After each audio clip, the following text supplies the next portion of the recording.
Y aquí que estamos de la brevedad de Séneca, y antes de proponer una breve introducción, un saludo que es una forma extratemporal en esos tiempos de incertidumbre. Entonces es un buenos días, un buenas tardes o buena noche. El saludo implica quizás una reapropiación del tiempo. Nos veremos si es una reapropiación estoica y un efecto de circunscribir el presente de tal modo que uno viva su presente, actor de su presente, en pro, como diría los estoicos, de un acuerdo con la naturaleza, con N mayúscula, o con la naturaleza propia, la naturaleza con N minúscula. Bien, estamos frente a un tratado que se considera a sí mismo como un diálogo. Antes de decir algo sobre esto, recordemos aquí la modernidad de Séneca, debido, digamos, a varias razones. Primero, un estilo, es decir, una forma, un manejo retórico del latín, que implica un adecuado uso de las imágenes y metáforas en pro de una argumentación filosófica y en pro de reavivar unos dogmas, es decir, unas reglas de vida, en la mayoría de índole estoica. Entonces hay unos efectos retóricos y una innovación, digamos, que es muy cercana en cuanto a la producción de términos en latín que correspondería al uso en griegos de fórmulas y de términos filosóficos. En esto Cicerón y Séneca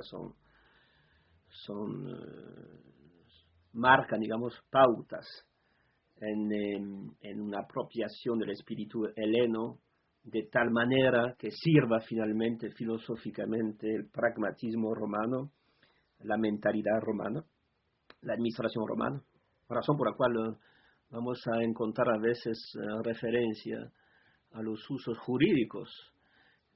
Es el caso, por ejemplo, en la epístola primera de Séneca a Lucilio, es el caso también de manera evanescente al inicio de ese diálogo o tratado de la brevedad de la vida. Entonces hay una modernidad del estilo, pero también hay una modernidad porque un lector usual de Séneca encontraría preocupaciones que son las suyas. De ahí, sobre precisamente la exigencia de encarar la existencia, de perfilar un sentido, si se quiere, ¿no? De formalizar un sentido para sí y para los otros, de cara a los otros. También en elección agudos de interlocutores y en el cultivo de una cierta amistad. Las preguntas que versan sobre el término de la existencia, sobre el sentido de la existencia, sobre lo que provocan pequeñas alegrías y grandes penas, o viceversa, la cuestión del dolor, de la enfermedad, del placer, la cuestión precisamente de saber cuál es su rol, si es que hay un rol, el rol de uno dentro del concierto humano en su momento histórico, y cómo encontrar ese rol, si ese rol existe supuestamente, y cómo moldear, cómo aportar, digamos, a esto que uno sufre o ha elegido.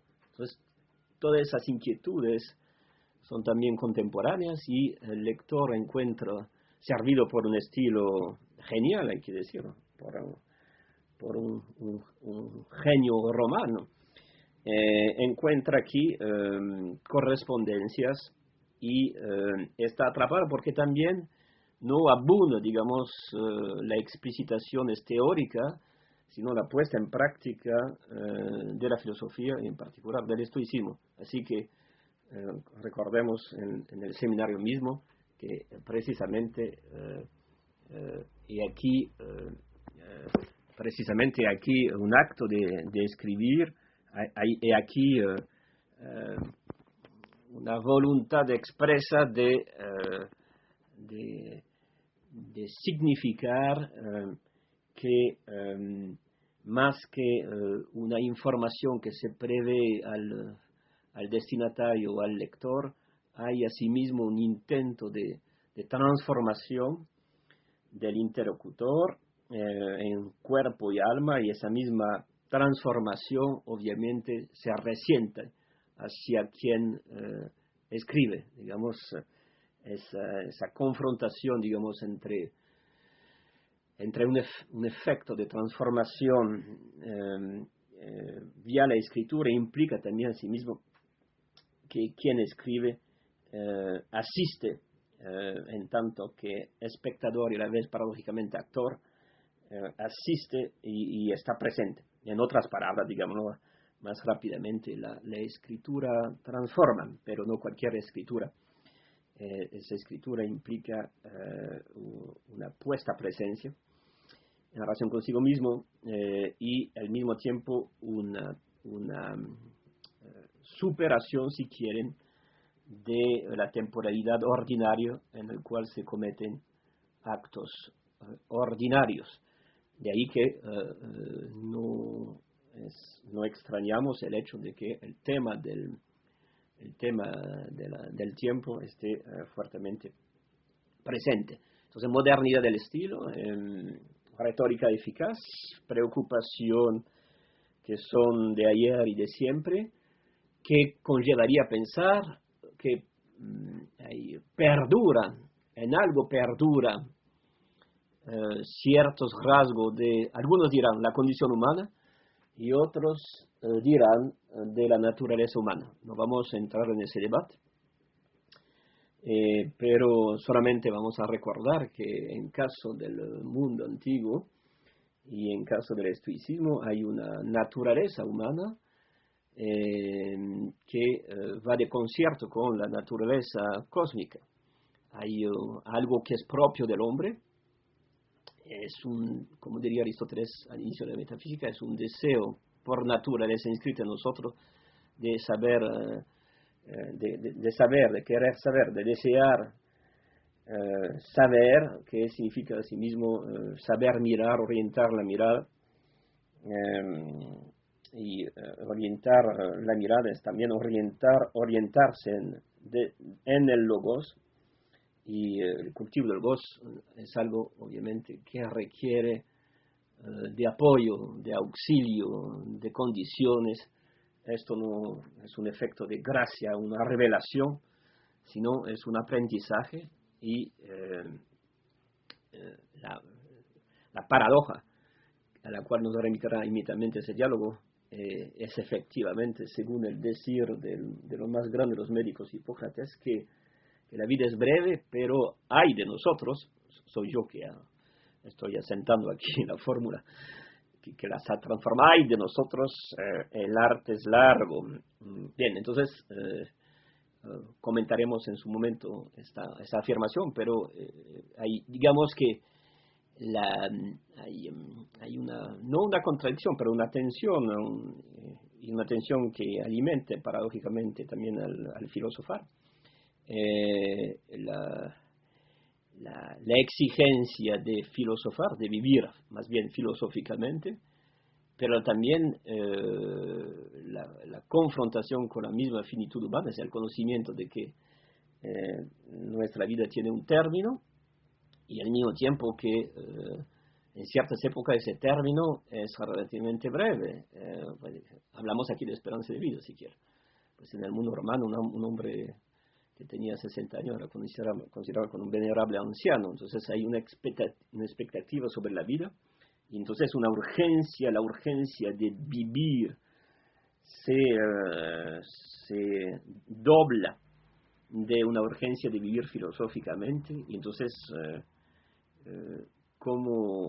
¿cuáles son las herramientas, cuáles son los modos para responder a esa urgencia y al mismo tiempo quizás para prolongar de algún modo, aunque de manera ficticia o arbitraria, prolongar esto que fisiológicamente se presenta como breve? Vida del cuerpo, vida del alma. La vida se torna filosófica como una respuesta precisamente a esa urgencia desdoblada en este momento entre la experiencia primera del hombre y la otra que es una experiencia filosófica. Bien, entonces eso, digamos, eso sí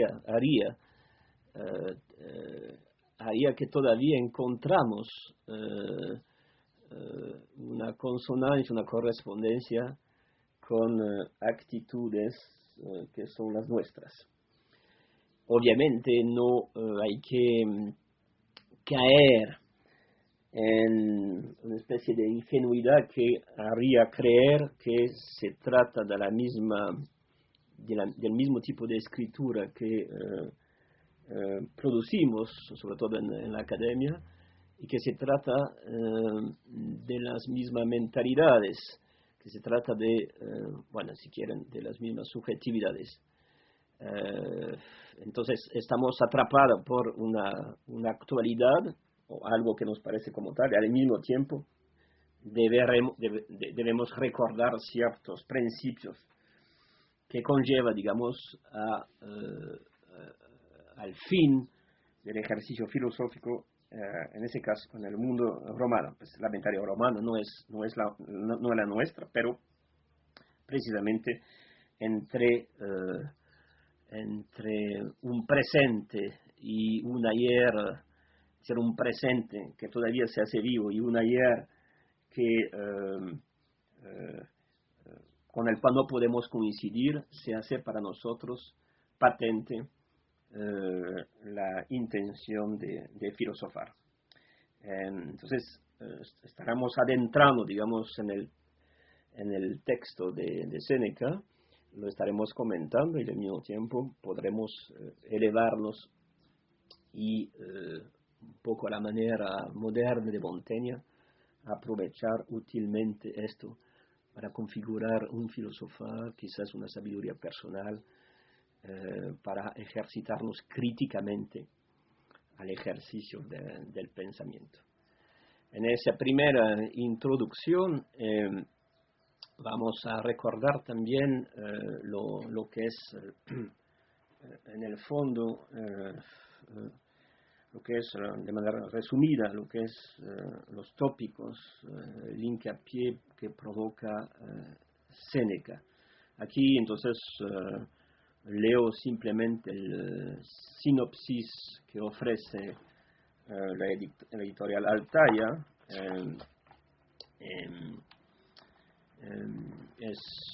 Pero hay mucho más otros tipos de resumen, pero ese sinopsis o resumen es fácil de entender y marca, digamos, lo que precisamente son las diferentes etapas o las diferentes acentuaciones que el mismo Séneca quiere marcarnos.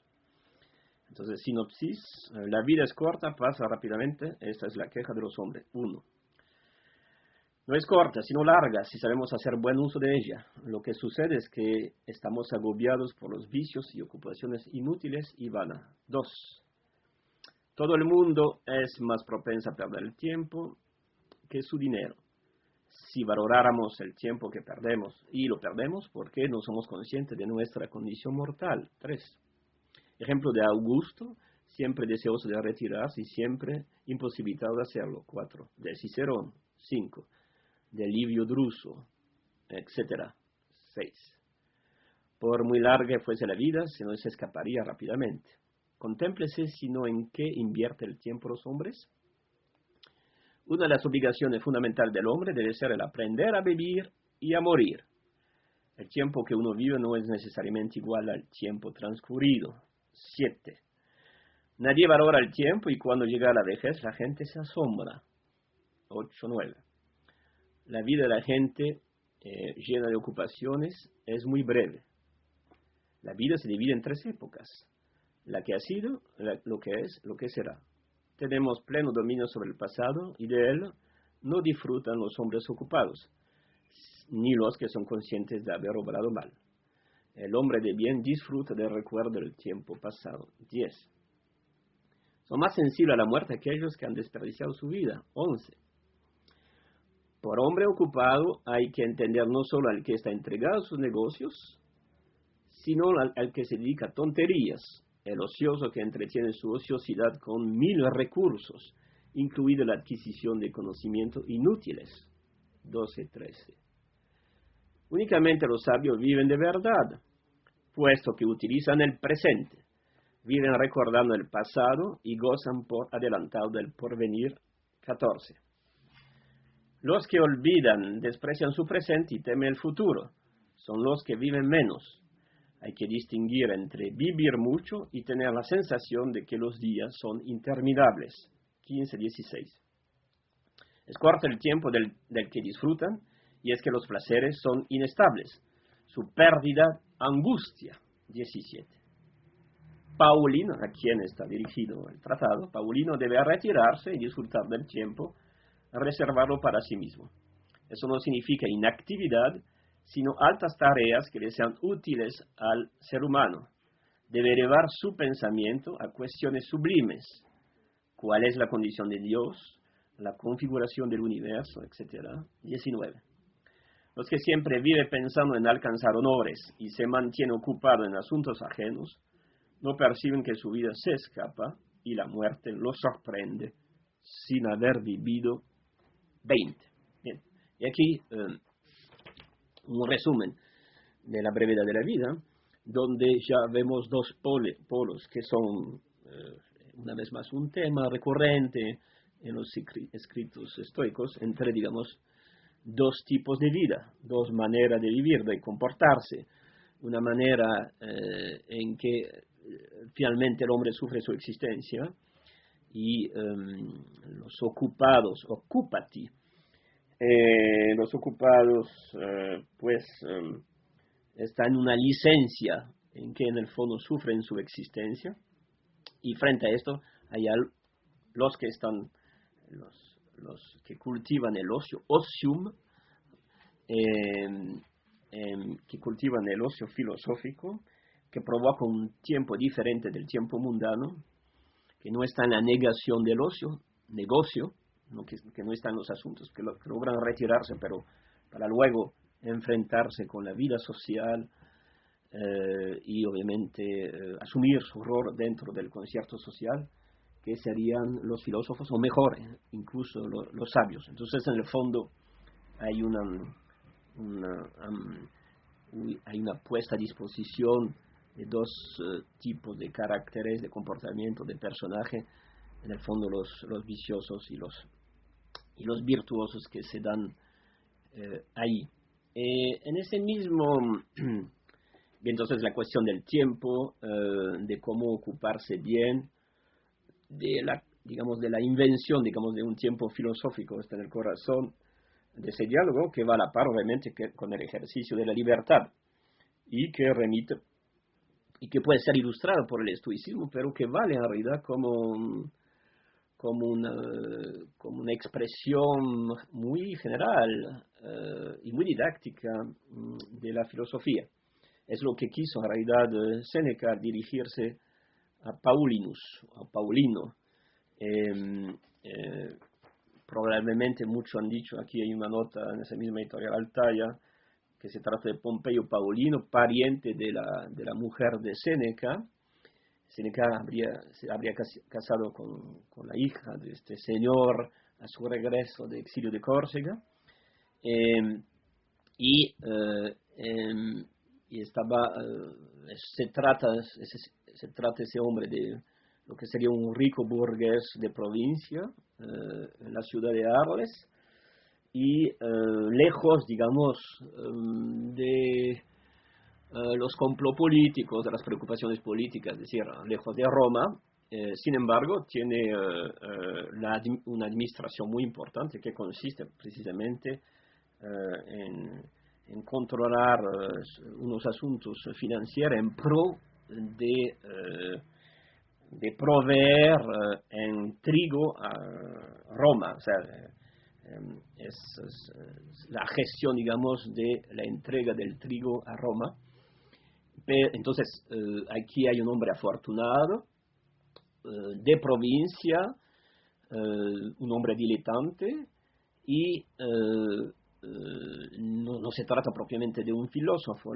Hay una diferenciación, digamos, entre la relación que Séneca entreteje con Lucilio, donde los asuntos filosóficos y propiamente estoicos son muy evidentes. Aquí el tratado, en el fondo, es menos técnico que las epístolas, y el carácter de la acentuación sobre la retórica es requerido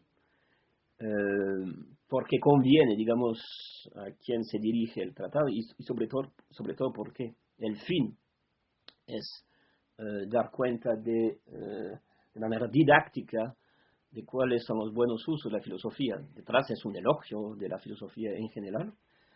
Entonces, también es una forma protréptico, es una preparación de invitación del ejercicio de la filosofía para luego adentrarse a plenitud con la filosofía.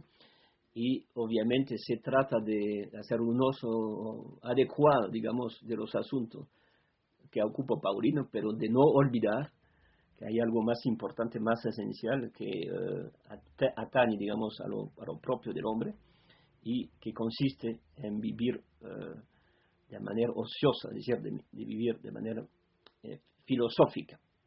Pues bien, de todos modos, aunque el tratado es muy general, puede corresponder a otros que son más específicos en relación con los temas y sobre todo en relación con luego el ejercicio de la filosofía, y muchos han relacionado ese tratado por su temática y por su prolongación, por la prolongación que podemos hacer con otros conocidos de Séneca: la constancia del sabio, la tranquilidad del alma, el ocio, sin olvidar uno al cual le hice mucha referencia en los seminarios, que es de la vida feliz, de la vida bienaventurada. Y asimismo, en caso de ese numeral 1, en caso del inicio mismo del tratado, conviene también comparar lo dicho por Séneca con la epístola primera de Séneca a Lucilio. Unas breves palabras. Tratado o diálogo, en realidad hay una exposición con énfasis retórica, lo hemos dicho, sobre las ventajas de vivir filosóficamente y sobre una invitación de vivir filosóficamente, sin referirse a una escuela en particular, pero una vez más, el estoicismo conviene bien para luego ilustrar lo que está implícitamente y explícitamente dicho ahí. Por lo tanto, hay dos cosas a la vez: es una información sobre la filosofía, ¿sí? Y un diagnóstico de los comportamientos humanos. Dicho de paso, Séneca estará muy presente como una primera etapa en relación con esos moralistas del cual yo hablo en video, que estoy tratando al cual intento acercarme, esos moralistas que se sitúan, cuya grandeza, digamos, se sitúa entre los siglos XVI y XVIII. Y Séneca será una fuente importante, será un pedestal. Pero bien, y aquí entonces una información y una transformación, es decir, la invitación y el enunciado, la seducción hacia la filosofía implica ya que uno puede situarse en el diagnóstico operado y diagnosticarse a sí mismo con el fin de estar mejor presente a su existencia y, por ende, de encarar esa misma existencia. Por lo tanto, una temporalidad otra a la mundana, una vez más, se da en el momento de la lectura y, por supuesto, se dio en el momento en que Séneca escribió. Entonces, como en las epístolas de Séneca, la información tornado en diagnóstico y en transformación se da precisamente en una transformación de sí, mientras uno escribe filosóficamente.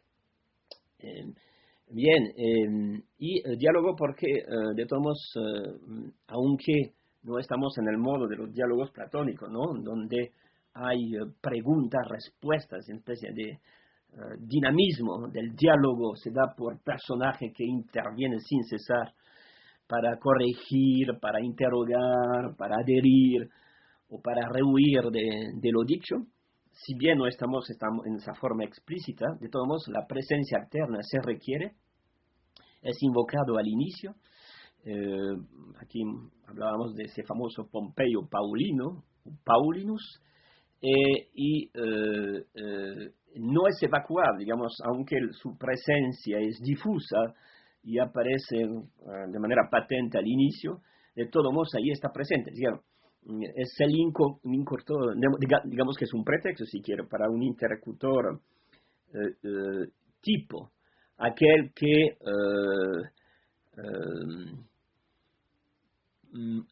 se ocupa, pero que también podría ocuparse filosóficamente. Entonces, de ahí a decir que muchos lectores están bien excluidos, sí, porque aquí hay una cultura de tipo aristocrática que parece ser la condición sine qua non a partir de la cual uno podía acceder a esto. Digamos, en el tiempo en que ese escrito se dio históricamente. Pero bien, el pretexto gracias a un interlocutor tipo, conlleva precisamente a estar presente a lo dicho, de no abandonar la temática y de facilitar el uso retórico de imagen para impactar, para producir un conocimiento en forma de diagnóstico que conllevaría a sí mismo a una transformación. Y por otro lado, se trata de un diálogo porque ese escrito no está al margen de otros tratados o diálogos. Ya he mencionado la constancia del ser, la tranquilidad del ánimo, el ocio de la vida feliz, pero también hay que mencionar, hice una mención muy rápido, a las epístolas de Séneca a Lucilio, donde ahí sí hay un interlocutor explícito. Los escritos filosóficos no son ajenos, digamos, a la adhesión hacia una doctrina filosófica. Entonces hay una cierta, por lo menos, si no continuidad, una cierta coherencia, digamos. Y las temáticas esenciales que están presentes aquí, el tiempo, la libertad, la naturaleza o la condición humana, se prolonga una vez más en relación con los otros tratados. De hecho, aunque sí cronológicamente, al parecer, la brevedad de la vida es anterior a de la vida feliz, en realidad, siquiera a nivel teórico o a nivel metodológico, la vida feliz podría anticipar la brevedad de la vida. Entonces, en todo caso, hay una correlación muy estrecha para saber cuál es el método que uno debe emprender una vez propuesto el diagnóstico en pro de vivir felizmente, filosóficamente, y ahí sí, de manera explícita, el estoicismo se asienta y se provoca un diálogo a veces rudo con otras escuelas, en particular con los peripatéticos y luego ciertos hedonistas, y por supuesto en relación con el epicurismo, por lo que es de la vida feliz. Y en fin, la alteridad es constitutivo, digamos, la presencia alterna del otro es constitutivo en el ejercicio de sí. El famoso llamado délfico socrático del conocerte a ti mismo implica una presencia, requiere necesariamente de una presencia, y es el famoso culto de la amistad que aparece por doquier como una temática esencial en el ejercicio de la filosofía. Y asimismo recuerden que ese diálogo, ese andar dentro del diálogo implica también una mediación en relación con el logos del otro, un acompañamiento en relación con el logos del otro, sobre todo si la filosofía es deseo de Sofía. Entonces se requieren de la figuración, digamos, de lo que es la filosofía, ya su término excelente, su realización, digamos, viva, que sería el vivir sabiamente, es la cuestión del sabio, que aparece, por supuesto, en ese tratado de la brevedad de la vida. Y, por otro lado, decimos entonces que, una vez más, esa apropiación filosófica requiere de una preparación, requiere de un vivir, y el vivir implica el reconocimiento de que somos animales políticos. Séneca, que decía, primero vivir y luego filosofar. Es decir, la condición necesaria para filosofar es la experiencia del hombre por el hombre. Razón por la cual la experiencia de generaciones anteriores y un diagnóstico sobre los usos contemporáneos de las conductas son casi son un material obligado, digamos, en la configuración del filosofar. Y podría recordar aquí, en caso de los romanos, obviamente, esa remisión a una sabiduría muy romana, por cierto, que se constituye a partir, por un lado, del momento histórico de la fundación de Roma, y por otro lado, la remisión de lo que serían los usos y los comportamientos de los ancestros. Mos maiorum, la costumbre, los hábitos de los ancestros, de los mayores.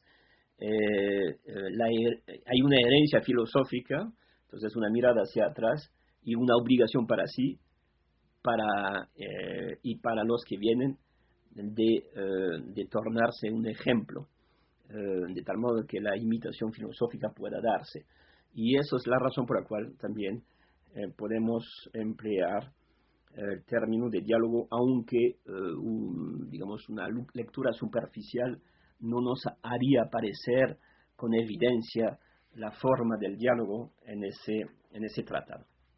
Pues bien, ya que estamos hablando de esto, hay también en la editorial Altaya, justo antes del comentario sobre la sinopsis, una remisión a lo que sería las prolongaciones filosóficas, estructuralmente hablando, y nos dice la edición de Pierre Grimald, que fue un gran historiador,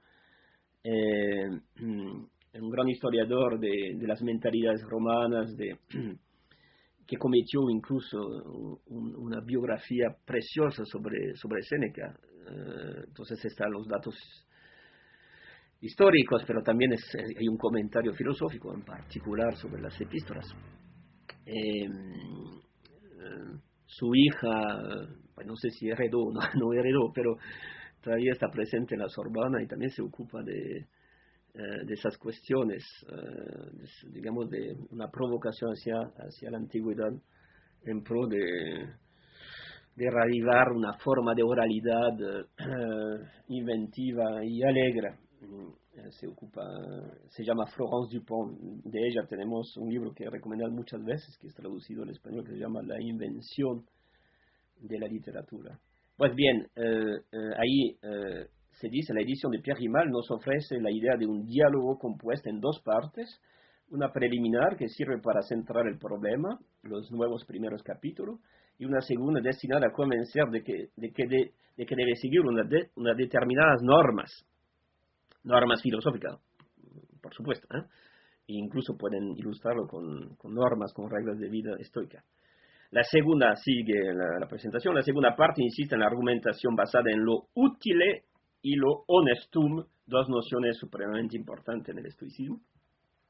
Lo útil y lo honesto, eso son una manera decorosa de vivir filosóficamente, no remite obviamente a la moral, pero también una forma estética, lo comentaremos por otro lado en otros momentos. Y sigue finalmente la presentación diciendo cómo en todos los análisis de la estructura de esos diálogos en Grimald su solución se adapta a las normas retóricas del momento. Es decir, la presentación que ofrece Pierre Grimald se acomoda, digamos, del sentido que es la retórica en Roma y de los usos, en particular retóricos, en Séneca. Pues ya que estamos con esto, podemos entonces también, al hablar de retórica y a pensar la estructura de ese tratado diálogo, decir en el fondo que hay tres partes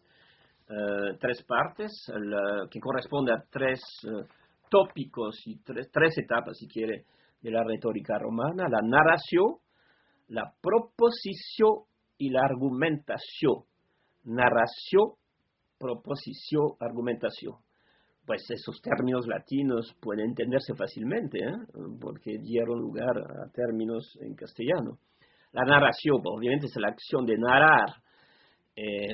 Se trata de un relato, ¿sí? Estamos entonces en la disposición para narrar algo. Luego la proposición, si quieren, nos instaura en el corazón mismo, obviamente, del tema formalizado de manera narrativa, en una escogencia, digamos, de un estilo. La proposición, entonces, es la proposición, es decir, la parte de un discurso, es la exposición, es un tema tratado, trata de la puesta, de la presentación del tema, digamos, del eje, o del fundamental de lo que es el discurso.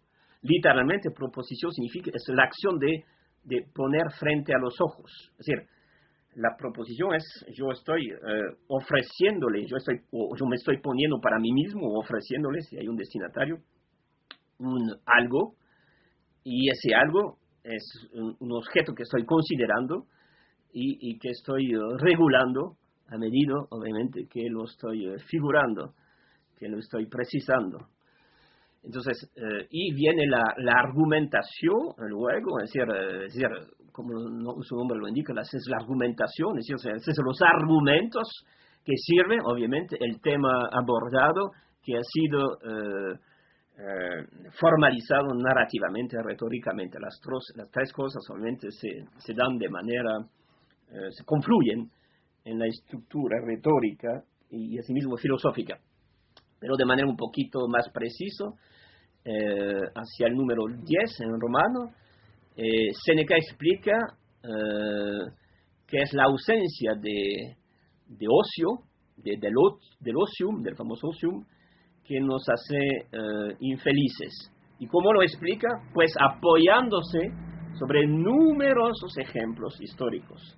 Entonces, la cuestión de los exempla, es decir, de los ejemplos,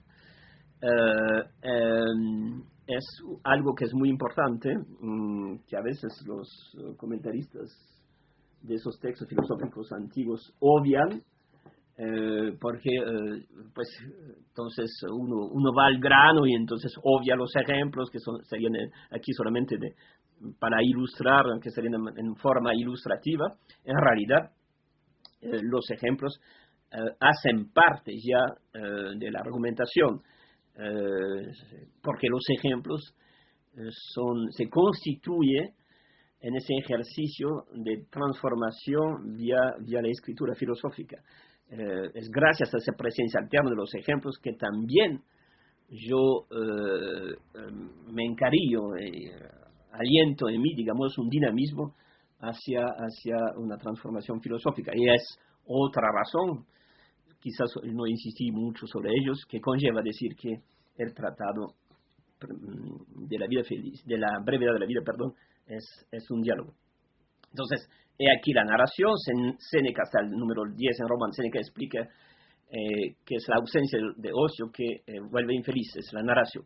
Pues después viene la proposición, es decir, viene si quieren la temática central, y se puede...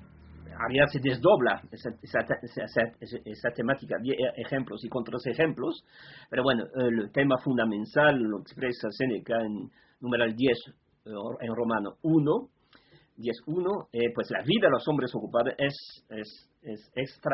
de manera muy extrema, corta, es extremadamente corta la vida de los hombres ocupados. La vida de los hombres ocupados es corta. Entonces, ¿qué es la ocupación? ¿Qué es la vida? ¿Puede prolongarse la vida? ¿La vida es en sí naturalmente corta o es nosotros que la hacemos corta? Obviamente ese es el tema fundamental. Y esa proposición, la vida de los hombres ocupados, es muy, muy, muy corta. Es ilustrada por una argumentación, por la argumentación, y aquí nos remitimos a nociones filosóficas que pueden ser ilustradas por el estoicismo. Por un lado, el ocio es útil, esa noción de utilidad la comentaremos de nuevo en otras partes, en otros momentos. El ocio es útil y también, por otra parte, el ocio es bello, utilidad y belleza. Entonces hay una moral que se afirma aquí, que remite al hecho que precisamente hay una disposición moral en el filosofar, y aquí entonces tiene los tres elementos de la retórica, esos tres tópicos que configura estructuralmente, formalmente y al mismo tiempo en la expresión viva de lo que es la filosofía, el conjunto de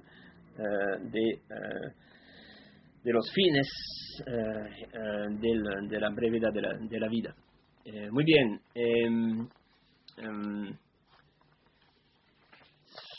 Unas palabras más sobre la manera de introducción, ya que hemos enunciado el tiempo, entonces debemos, si quieren, hablar, porque lo vamos a considerar, porque eso va a aparecer sin cesar, recordar lo que es el tiempo, pues ya en el caso del estoicismo, el sabio no se distingue de Dios, salvo por su inserción temporal. Hay un tiempo cíclico del cosmos, y obviamente hay una vida humana, pero a escala humana. El sabio no se deja atrapar por el tiempo.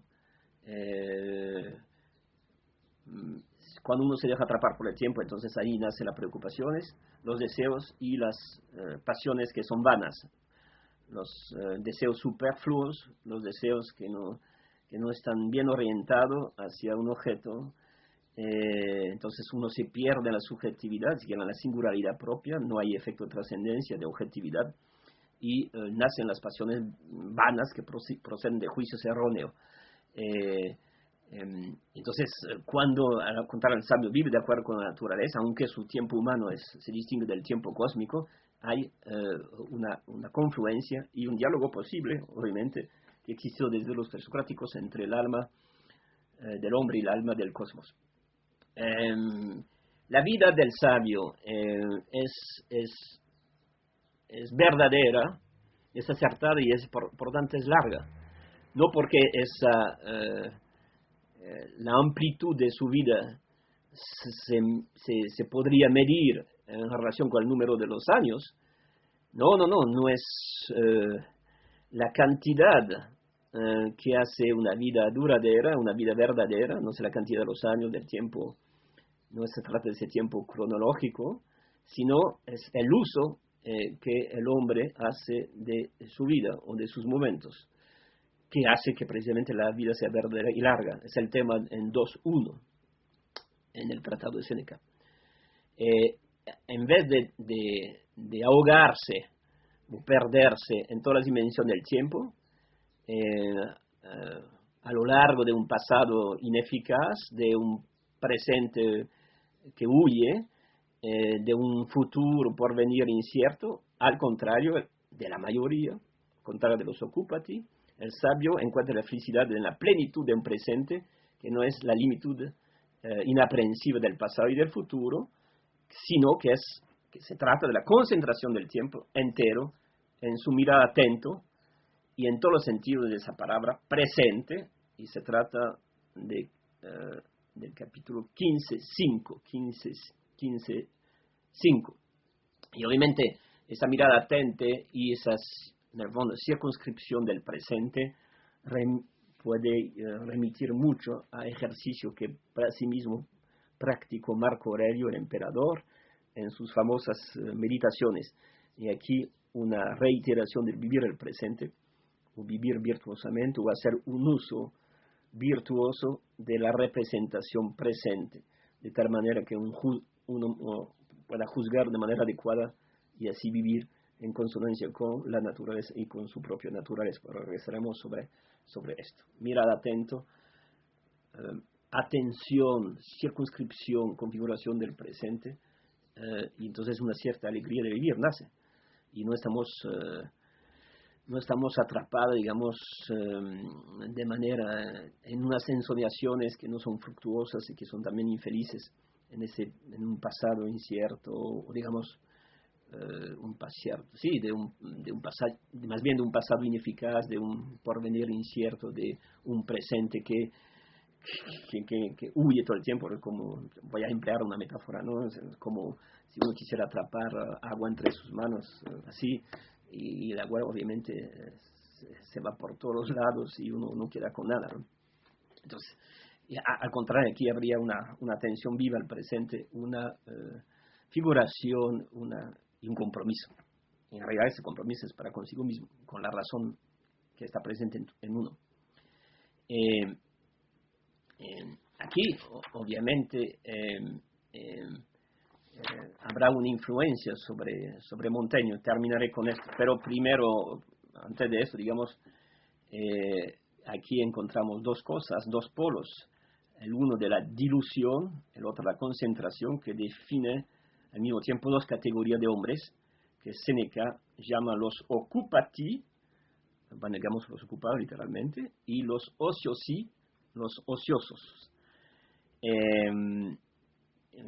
Regresaré mucho sobre esto, lo comentaremos, pero de paso podemos decir que la palabra griega skole traduce la palabra latín ocio, que está al origen de nuestra palabra escuela, y es la configuración de un tiempo y un espacio libre para ejercicio libre del pensamiento libre por parte de alguien que asuma su libertad. Entonces, vivir ociosamente o darse al ocio, filosóficamente hablando, es expresar su plena libertad en tanto que hombre. Lo que obviamente estaría los occupati, ocupados por los negocios, negando el ocio, negocium, obviamente no solamente son gente que están ocupados, bueno, hay reclamos hacia a ellos, deben responder, etcétera, son preocupados y ocupados, sino que se absorban enteramente sus ocupaciones, pues no son sino sus ocupaciones, no son sino otra cosa que esas ocupaciones. Entonces son presos, son esclavos de esas ocupaciones, porque no son sino esas ocupaciones. Entonces son tan absorbidos por sus ocupaciones que pues, no pueden ser sino esas ocupaciones, no son sino esas ocupaciones. Y obviamente aquí hay muchos ejemplos que Séneca aborda, la responsabilidad del hombre política o los deberes frívolos del hombre mundano, del hombre ordinario. Pero regresaremos sobre esa anteposición. Pues yo tenía a Montaigne como para terminar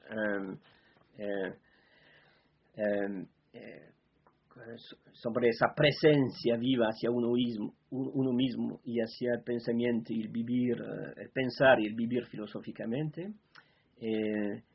Entonces hay un arte de vivir filosóficamente que intenta ofrecerse, que intenta configurarse en esa escritura que asimismo es filosófica, y Montaigne dirá que ese arte de la vida que por su vigor del uso compensa la rapidez de su fluido, de su evanescencia. Si mencionamos a Montaigne, precisamente es porque hacemos un eco a la modernidad de esas palabras emitidas por Séneca. Montaigne escribe en la segunda mitad del siglo XVI los ensayos, en una pintura de sí que es una experimentación de sí, sin negarse las hondas contradicciones de esas experiencias, para probar formas de vida filosófica, el estoicismo, el epicureanismo, y conllevar paulatinamente a una filosofía personal, una sabiduría personal, y muy a menudo menciona Séneca, etc. Entonces hay una reapropiación, si quiere, pero una transformación. Podemos invitar a esa transformación, no contentar, sino hacer un muy buen comentario y análisis de lo que propone Séneca y rehuir por un momento en esa antigüedad, sino asimismo abrirnos a nuestra actualidad, a nuestras inquietudes contemporáneas y no sin seguir el modelo de Montaigne, que no se ofrecía como modelo, ver cómo podemos abrirnos críticamente a la filosofía y transformar ese material filosófico dado en particular por la expresión viva de la filosofía en tiempo de Séneca, la expresión viva en particular del estoicismo. Y termino entonces con esa invitación que es una vez más una posible relación, aunque no está dicho en la parte que voy a leer, una posible relación con la temática de la brevedad de la vida de Séneca y una apertura en una modalidad moderna y también un estilo que es el ensayarse o que es la escritura misma del ensayo. Entonces se trata en el libro tercero de los ensayos del ensayo 13, de la experiencia. Hay una pequeña, voy a leer una parte, yo estoy leyendo la traducción de la editorial Porrúa, por los que podrían tener a disposición esta está en la página 945-46, pero poco importa, hay muchas otras ediciones. La parte que nos importa está precedida, digamos, de una reflexión sobre la voluptuosidad y el dolor, sobre el placer y el dolor, y obviamente hay una referencia a Platón, y a partir de ahí se da la cuestión del tiempo, de sufrir el tiempo o pasar bien el tiempo, es decir, de ser el actor finalmente su tiempo, y la correlación es muy fuerte, aunque no explícitamente expresada, con la temática de la brevedad de la vida de Séneca. Así dice Montaigne: yo ordeno a mi alma que mire la voluptuosidad y el dolor con vista análogamente reglada. Y cita a Cicerón: el corazón dilatado por exceso de júbilo no está menos fuera de su lugar que cuando lo oprime el dolor. En una de esas cosas quiero poner alegría y severidad en la otra, y extinguir el dolor tanto como extender la voluptuosidad. Mirar sanamente los bienes implica mirar serenamente los males, y así como el dolor tiene algo de inevitable en sus primeros comienzos, así la voluptuosidad tiene algo de evitable en su fin excesivo. Platón une ambas cosas y quiere que sea oficio de la fortaleza combatir el exceso del dolor y el exceso de las inmoderadas y encantadoras blanduras de la voluptuosidad. Son esas dos cosas como dos fuentes en las que quien se abreva cuando le es menester puede considerarse feliz.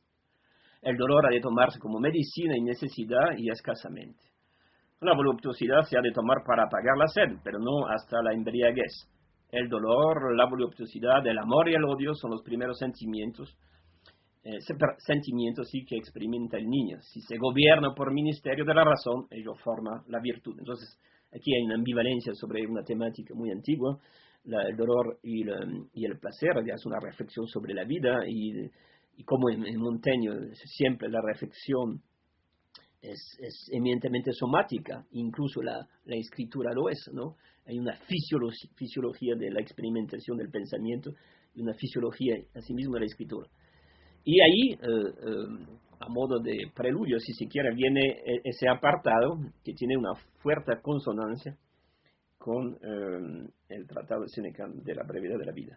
Dice Montaigne: yo tengo un diccionario muy particular.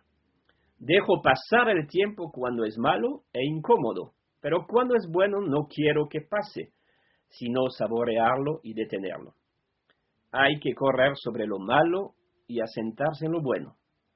La ordinaria frase de pasatiempo y pasar el tiempo significa el uso de esas gentes que no piensan aprovechar mejor su vida que dejándola correr y escapar, esquivándola, ignorándola y huyéndola, como si fuese cosa de caridad nociva y desdeñable. Pero yo conozco que no es así, y hallo la vida valiosa y cómoda, incluso en sus últimos extremos en que ahora estoy. La naturaleza nos las ha dado decorándola con circunstancias tales y tan favorables que solo a nosotros mismos hemos de achacar el que nos agobie y se nos escape inútilmente. Y ahí cita a Séneca, lo cita en latín porque stulti via ingrata est, trepida est tota in futurum fertur, stulti, que que nos acerca a lo que son los ocupati. Es de la epístola 10, donde Séneca dice: la vida del necio es ingrata e inquieta, pues pasa el tiempo precipitándose en el futuro. Es la misma temática que de la brevedad de la vida. Prosigue Montaigne: me someto a perderla sin quejas, puesto que de por sí es cosa perdedera, pero no porque la crea molesta e importuna. Por esto no sienta bien el no temer el morir, sino a quienes se complacen en vivir. Ha de ponerse orden en gozar la existencia, y yo la gozo doble que otros, porque la medida del goce depende de la mayor o menor aplicación que le prestemos. Ahora, sobre todo, en que veo mi vida tan breve en el tiempo, quiero extenderla en peso, quiero detener la prontitud de su vida con la viveza de mi aferramiento a ella, y quiero, en fin, compensar con cuanto puedo la rapidez de su marcha. A medida que la posesión del vivir es para mí más corta, debo tornarla más profunda y plena. Pues es evidente aquí la correlación y al mismo tiempo de la brevedad de la vida y al mismo tiempo la transformación y la modernidad. ¿Quién es más moderno, Montaigne o Séneca? O el Séneca que Montaigne transforma a partir de sus del advenimiento de lo que podríamos denominar el sujeto moderno. En todo caso, aquí hay una invitación que puede prolongarse en referencia con otros autores, incluso en relación con las propias apetencias y los deseos incluso muy oscuros que son propios de uno. Bien, pues bien, en esa breve introducción sobre tópicos, estructuras y algunas referencias históricas, podemos luego abordar ya el comentario en pleno de la brevedad de la vida, que vamos a hacer paulatinamente y que será objeto de próximas grabaciones. Hasta muy pronto.